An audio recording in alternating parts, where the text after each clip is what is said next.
एक समय की बात है। एक गांव में एक गुरु रहते थे जिन्हें खबर हो गई कि एक अन्य नगर में एक और विद्वान आए हुए हैं।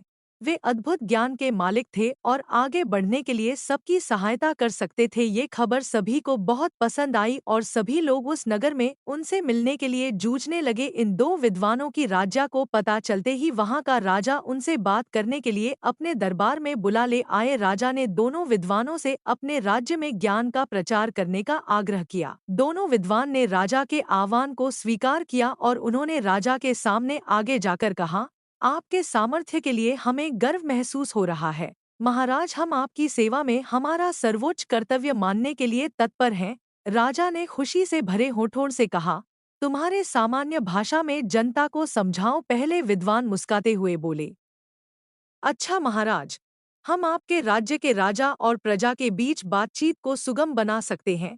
राजा ने आश्चर्यचकित होते हुए कहा, मुझे बिल्कुल आश्चर्य हो रहा है कि तुम कैसे कर सकते हो।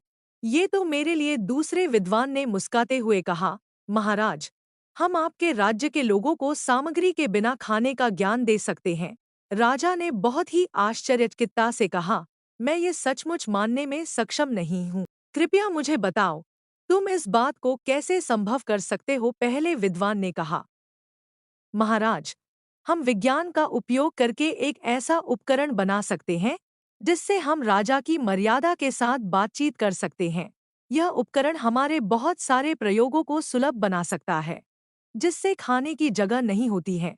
यह उपकरण आपके लोगों के लिए आरामदायक और स्वास्थ्यप्रद होगा। ये सब सुनकर राजा बहुत प्रभावित हो गए और उन्होंने दोनों विद्वानों का स्वागत किया और अपने राज्य में इन उपकरणों का प्रचार कार्य करने के लिए उन्हें सौभाग्य दिया। दोनों विद्वान ने राजा की प्रशंसा करते हुए उनकी सेवा में खुशीपूर्वक काम किया और सभी लोग उन्हें प्रमाणित करते थे। इस कहानी से हमें यह सिखाया जाता है कि समय के साथ ज्ञान विकसित हो रहा है और बहुत से अद्भुत आविष्कार हमारी मदद कर सकते हैं।